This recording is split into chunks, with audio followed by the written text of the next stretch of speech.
Olá, seja muito bem-vinda, seja muito bem-vindo ao programa Economia para você, na Band News TV e na rádio Band News FM. O governo prometeu anunciar, depois das eleições municipais, um pacote para conter o crescimento de gasto público. A dúvida sobre a capacidade do governo em equilibrar as contas do país tem segurado o dólar. Isso tem dificultado a queda da inflação, pressionado a alta de juros e o que atrapalha o crescimento da economia. Que medidas podem virar esse jogo? O meu convidado é referência no tema fiscal. Felipe Salto, economista-chefe da Warren, ex-secretário da Fazenda do Estado de São Paulo e o primeiro diretor executivo da Instituição Fiscal Independente, criada em 2016 para aumentar a transparência sobre o orçamento público. Prazer enorme, Felipe, te receber aqui no meu programa. Obrigada. Eu que agradeço, Juliana, e também a Band. Um prazer estar aqui com vocês. Felipe, vamos começar falando aí de credibilidade, transparência, um trabalho que você vem fazendo já há muito tempo, desenvolvendo, e a gente volta a esse debate sobre confiança. A última notícia que a gente tem é em relação a uma defesa do governo de retirar estatais do orçamento como uma alternativa para que as empresas estatais não dependam mais de recursos da União. Parece que é algo que vem no sentido de aumentar a desconfiança em relação a essa transparência. Como é que você vê essa discussão? Essa questão das estatais, é preciso lembrar o seguinte: você tem as estatais dependentes e as não dependentes. As dependentes são aquelas que estão dentro do orçamento. E esse nome, essa dependência, tem a ver justamente com o fato de elas precisarem de recursos do Tesouro para sobreviver, para existirem, para pararem de pé.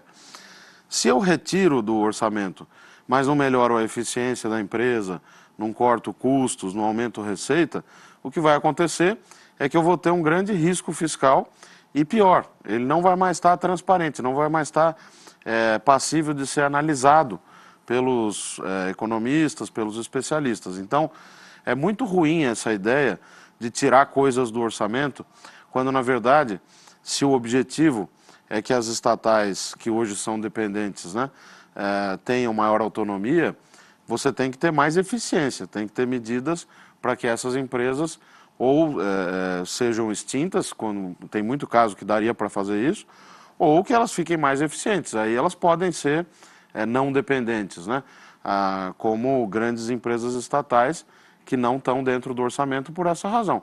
Agora, você ficar retirando estatais pequenas que estão lá dentro para não passar pelo orçamento, isso pode ensejar gastos públicos que não vão estar sujeitos ao escrutínio da imprensa, dos economistas, do mercado. Felipe, é sempre muito difícil essa discussão. Por exemplo, para esse ano, a gente tem um discurso do Tesouro ali falando uma coisa que faz sentido, que é o fato de a gente ter começado o ano com uma expectativa de que não haveria chance de entrega da meta fiscal agora de 2024. E agora eles falam, o secretário Seron tem falado que, olha, agora tem uma chance, então a situação melhorou. Antes, no início do ano, ninguém achava que tinha chance de entregar a meta, agora tem chance de entregar. O que isso significa? Significa que avançou ou não avançou? Olha, a nossa projeção lá na Warren, na corretora onde eu trabalho, no começo do ano era pior mesmo. A gente tinha um déficit de cerca de 1% do PIB projetado para esse ano. E ao longo do ano, o que foi acontecendo? As receitas vieram num ritmo acima do projetado, por nós e pelo mercado em geral, pelos especialistas. Porque aquelas medidas que o ministro Fernando Haddad conseguiu aprovar, principalmente em 2023, produziram resultado acima do esperado. A arrecadação bateu recorde esse ano, Exato. A arrecadação, se você pegar de janeiro a setembro, ela está crescendo na casa de 9% acima da inflação. E a economia não está crescendo 9%. Então, se eu estou arrecadando bem mais, num ritmo bem maior do que aquele da atividade econômica, isso significa que as medidas que foram tomadas para recompor receitas deram resultado.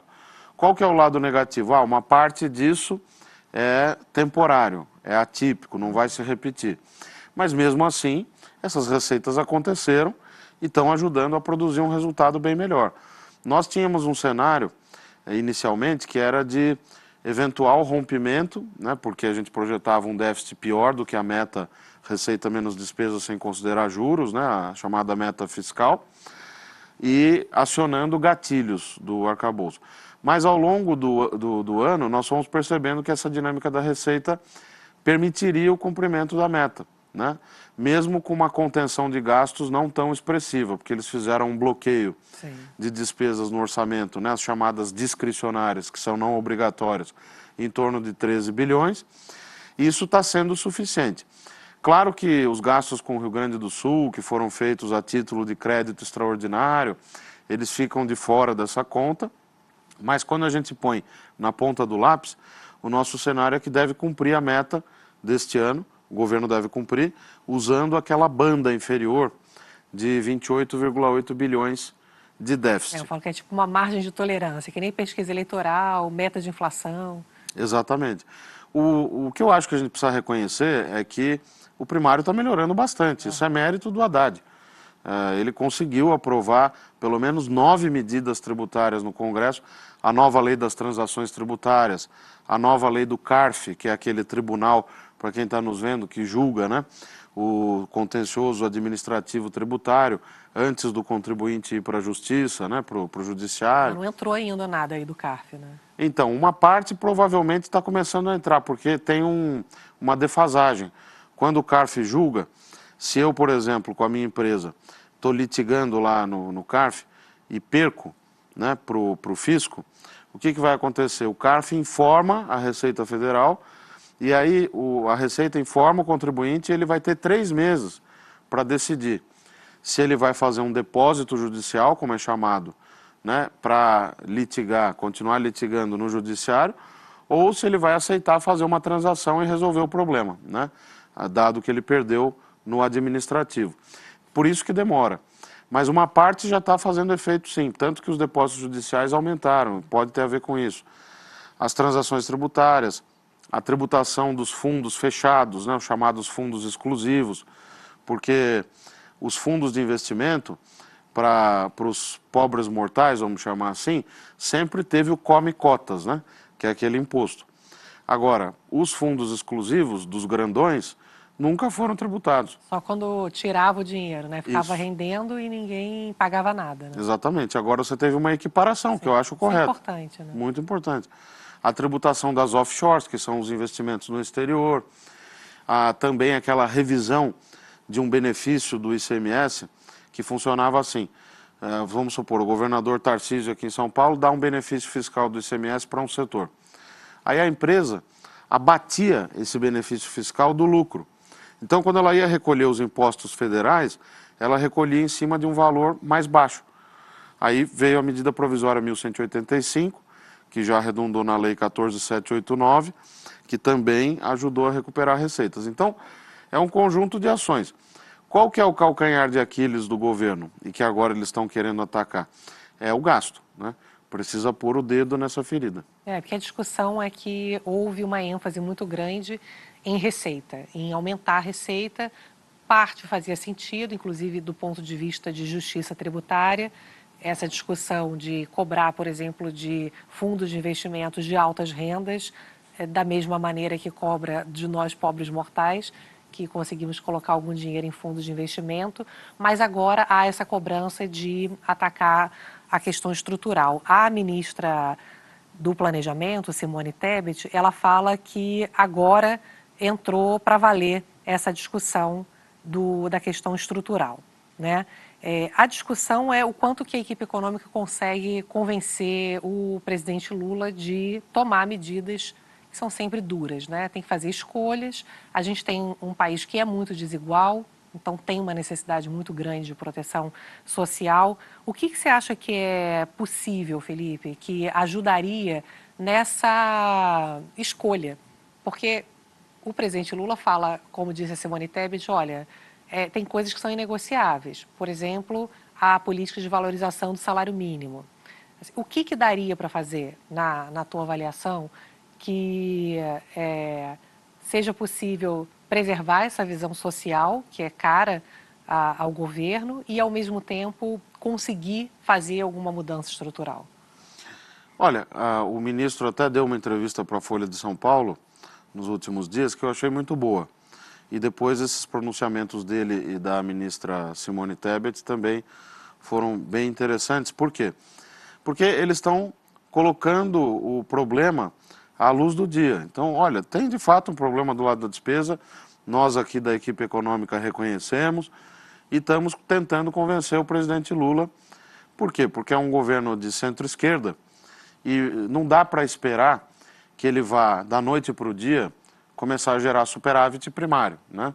A receita superior à despesa e cortando o benefício social, mudando a lei do salário mínimo. Não vai acontecer uma coisa drástica. Por outro lado, você pode ir comendo pelas beiradas. Tem uma série de coisas que podem ser feitas. Por exemplo, a vinculação da saúde e da educação. Você tem hoje, pela Constituição, a saúde e a educação, os orçamentos dessas duas áreas, eles crescem toda vez que a receita cresce. Tem uma vinculação de 15% e 18% a indicadores de receita. Isso não faz mais sentido, porque a ideia do Constituinte originário, lá em 87 para 88, né, o que foi? Foi o seguinte, vamos vincular para carimbar os recursos para que essas áreas que são tão importantes não fiquem nunca desguarnecidas. Muito bem, mas já se passaram 30 anos, né, 37 anos, 36 anos, na verdade, desde a promulgação da Constituição, em 1988, e chegou o momento de rever isso. Quando o teto de gastos, lá do ministro Henrique Meirelles, em 2016, com a emenda 95, foi promulgado, eles mudaram isso. A saúde e a educação passavam a crescer pela inflação. Mas agora, na transição do governo Bolsonaro para o governo Lula, o ministro Haddad e o governo, eles negociaram a volta dessa regra, porque foi extinto o teto de gastos, que depois foi substituído pelo novo arcabouço fiscal, né, uma lei complementar, com regrinhas para o comportamento da despesa e metas fiscais anuais, e essas regras de vinculação da saúde e educação acabaram voltando ao que eram pré-teto de gastos. Isso pressiona muito o orçamento. Essa é uma medida que se pode discutir. Ah, mas vai deixar saúde e educação a ver navios? Ao contrário, nós vamos ter que ter mais eficiência e vamos cortar as gorduras. Você pode ter uma regra, mas que se vincule ao espaço orçamentário discricionário, que é cada vez menor, né? E não ficar aumentando de acordo com o aumento da receita. Imagina uma empresa que é obrigada a aumentar os gastos de pessoal, a sua folha salarial, toda vez que o faturamento aumenta. Veja, isso não tem cabimento. Quer dizer, a empresa vai decidir aumentar a folha salarial se ela achar que precisa de mais gente, se ela estiver criando um novo departamento que vai precisar de mais pessoas, e não porque a receita aumentou. Então o governo tem que ter um pouco essa lógica, né, da eficiência e que está faltando. A outra medida é o Fundeb, o Fundo da Educação. Há alguns anos foi aprovado um aumento do percentual que a União coloca no Fundeb. E esse percentual é calculado em cima do que os estados colocam, né? E esse percentual vem crescendo. É insustentável. Você tem que voltar, não precisa voltar aos 10% que eram anteriormente, mas tem que voltar para uns 18, 19, que já ajudaria numa economia junto com a outra medida que eu mencionei. Terceira medida... não é gastar menos, né? Só para deixar claro, é diminuir o ritmo do crescimento dessas despesas, o que já seria uma ajuda importante, né? Exatamente. Você não vai derrubar a despesa da noite para o dia, mas se você fizer ela crescer menos, você colocou bem. Em relação ao crescimento da economia, o que vai acontecer? Em relação ao PIB, essa despesa vai diminuindo ao longo do tempo. Então, essas duas medidas seriam importantes. Uma terceira é a questão da indexação, que é diferente da vinculação. Às vezes as pessoas misturam. Por exemplo, o benefício de prestação continuada, que é um benefício social. O abono salarial, outro benefício social. O seguro-desemprego, terceiro benefício social. Aí tem o Bolsa Família, que não tem vinculação. Mas esses três primeiros que eu mencionei tem. E a Previdência, né? Eles são indexados ao salário mínimo. A cada R$1 que eu aumento no salário mínimo, são 469 milhões de reais de despesas em termos anualizados. Então, o que precisa fazer? A política de salário mínimo é uma política de mercado de trabalho. Para quem está trabalhando, não para quem é inativo. Isso. E a ideia é que o salário mínimo evolua de acordo com a produtividade. Por que se pensou no salário mínimo em algum momento, né? Porque a ideia é o seguinte, olha, os trabalhadores têm que ganhar pelo menos de acordo com aquilo que a produtividade, né, estiver evoluindo. Então vamos garantir por meio de uma política salarial que isso aconteça. Mas aí você fez uma coisa ruim, você vinculou essa política de mercado de trabalho à política social. E não precisa ser assim, porque se eu quero aumentar o salário mínimo, eu toda vez tenho esse custo enorme por conta do reajuste automático das despesas sociais. Então, a indexação, se você acabasse com a indexação, você conseguiria mais uns 35 bilhões de reais. Então, essas medidas que eu acabei de mencionar, juntas, né, já renderiam para o governo quase 1% do PIB, né? Se a gente ainda pensar numa mudança nas emendas parlamentares, que saíram totalmente do controle, tanto é assim que o Supremo Tribunal Federal tomou a decisão de bloquear a execução das emendas. Tamanhas as barbaridades que estão acontecendo nessa matéria. As chamadas emendas PIX, né? O dinheiro voa de Brasília para o município sem controle algum. Sim, sem nem saber para onde que vai, né? Exato. Isso precisa acabar. E elas tomaram uma proporção de 50 bilhões de reais, as emendas parlamentares. E é um dinheiro que, infelizmente, acaba sendo pulverizado, não vai para grandes obras de infraestrutura. Então é preciso redesenhar o orçamento. A reforma orçamentária é a grande urgência que nós temos, porque senão nós só vamos ficar enxugando gelo. Uma questão que é sempre muito incômoda, Felipe, nessa discussão de corte de gasto, eu sei que quem está nos assistindo, nos acompanhando, pensa sempre que o exemplo tem que vir de cima. Então, uma discussão que volta nesse momento é a discussão dos supersalários. Então, temos que pensar, repensar gastos, né, fórmulas de repasses, indexações e tudo mais, mas temos os supersalários que a gente já conversou muito, né, que ultrapassam o limite por lei, que seria o salário do ministro do Supremo Tribunal Federal, ali em torno de 40 mil reais. A gente sabe que tem, somando benefícios, que chegam a 100 mil ou até mais. Aonde que entra, Felipe, essa discussão? A gente está falando de uma questão de justiça, de uma discussão de justiça social, né? Antes de mais nada, né? Sem dúvida. Essa questão dos supersalários é um grande disparate com o qual a gente continua convivendo. Principalmente no judiciário, você tem contra-cheques de 400 mil reais, de 500 mil reais. É só entrar nos sites das justiças estaduais para você fazer a consulta. Porque o que acontece? Como a legislação acaba sendo permissiva, e a Constituição diz o seguinte, a autonomia dos poderes. Só que essa autonomia é complicada, porque, veja, se eu tenho autonomia para gastar, eu deveria também arrecadar para poder gastar.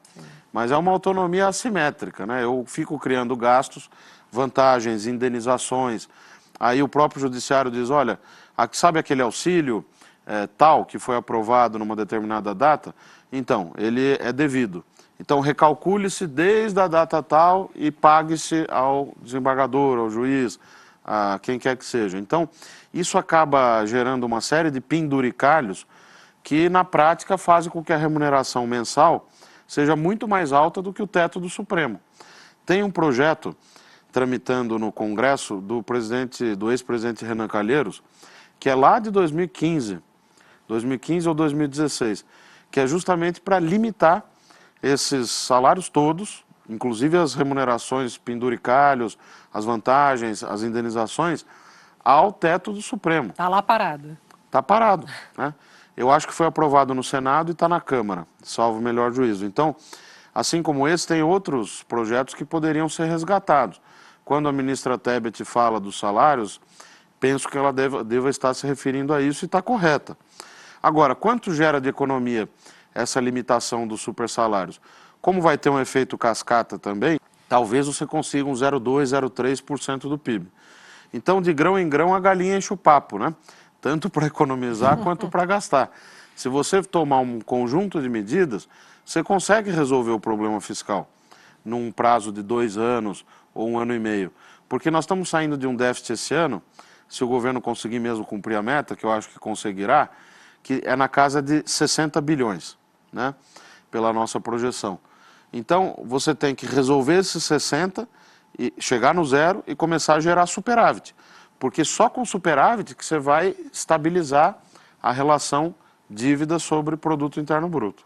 Isso é importante que a gente está trazendo sempre aqui para você, que está aqui com a gente no Economia para Você, porque o objetivo da regra fiscal é, em algum momento, começar a gerar sobra, que é o superávit, e a dívida do Brasil em relação ao PIB, ela pare de crescer, ela se estabilize, pelo menos, ainda que em patamar alto. O quanto que estabilizar a dívida é importante para o país, para o crescimento, para a questão da desigualdade?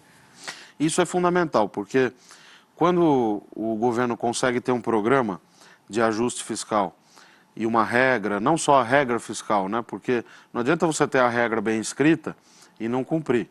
Eu costumo brincar que o Brasil é pródigo em criar regras, mas não é tão pródigo em cumprir. Quando a coisa aperta, ele muda, como aconteceu com o teto de gastos, que tinha problemas porque era muito duro na construção, né? Também não tinha válvula de escape. Aconteceu com outras regras também. E esperamos que não aconteça com o novo arcabouço fiscal. Ele tem maior flexibilidade, eu acho isso positivo. Vários colegas especialistas, e eu respeito, criticam, acham que a regra tinha que ser mais dura. Mas não é um problema da regra, é um problema do compromisso político em torno da regra. Veja, se o Congresso e o governo não querem cortar gasto, não adianta a melhor regra fiscal do mundo. E eles precisam entender que chegou um momento que nós estamos no limite. A dívida está se aproximando de 80% do PIB e pelas nossas projeções na Warren ela vai chegar a mais de 90% daqui a 9, 10 anos.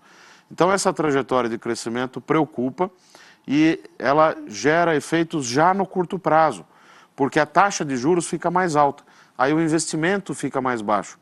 Eu preciso quebrar esse círculo vicioso. Como que eu faço isso? Se o governo tem um programa de ajuste fiscal como esse que está sendo pré-anunciado, e você mencionou, e o mercado é convencido disso, e por que o mercado é tão importante? Porque ele que tem poupança para financiar o governo é deficitário. Se ele depende do poupador, ele tem que mostrar para esse poupador o seguinte, olha, eu vou ter capacidade de pagamento. Para mostrar que vai ter capacidade de pagamento, tem que aumentar a receita e cortar a despesa, não tem jeito. Tem uma discussão muito que o mundo também está com dívidas muito altas. Isso minimiza o nosso problema? Eu não creio que minimize, porque apesar do mundo estar com uma dívida muito alta, de fato, quando a gente olha os países emergentes, grupo que o Brasil está incluído, né, no qual o Brasil está incluído, a nossa dívida é cerca de 13 pontos do PIB maior do que da média desse grupo de países comparáveis ao Brasil. Então a nossa dívida é alta, mesmo quando comparada aos países que estão em mesmo estágio ou estágio similar de desenvolvimento. E o que fazer com essa dívida alta? Eu preciso equilibrá-la. Em relação ao quê? A capacidade de pagamento. Essa capacidade de pagamento é o PIB, ou a receita, né? O PIB é que gera receita para o governo, porque se a indústria vai bem, se o comércio vai bem, se os serviços vão bem, isso significa que a minha arrecadação de impostos vai ser maior. E aí eu consigo mostrar para o mercado o seguinte, olha, a economia está crescendo, isso vai ajudar, e também estou tomando medidas aqui do lado da despesa que vão conter essa geração de buracos, de déficits anuais, e portanto a dívida vai ficar mais controlada. Apenas isso, né, poderia nos tirar dessa encalacrada fiscal que nós estamos.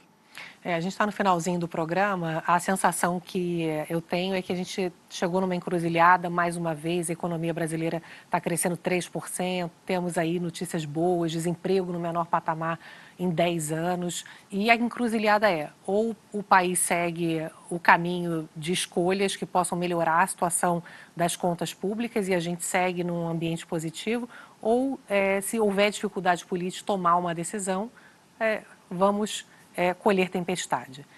Qual o caminho que você acha que está mais claro aí na tua visão? Olha, Juliana, eu entendo que o ministro Fernando Haddad e o presidente Lula, né, eles têm uma visão clara sobre a importância da responsabilidade fiscal.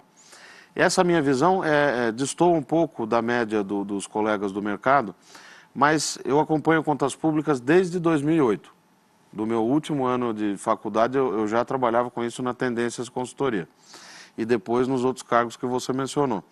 E uma coisa que eu aprendi é o seguinte, O político experiente, ele reage quando ele percebe que o fiscal está começando a dar problema.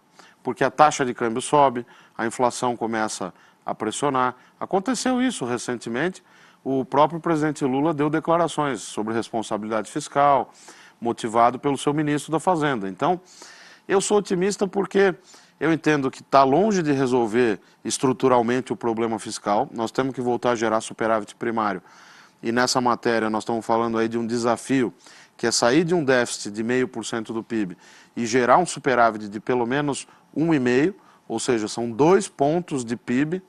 Isso significa, em 2, 3 anos, fazer um ajuste de 60, 70 bilhões de reais por ano.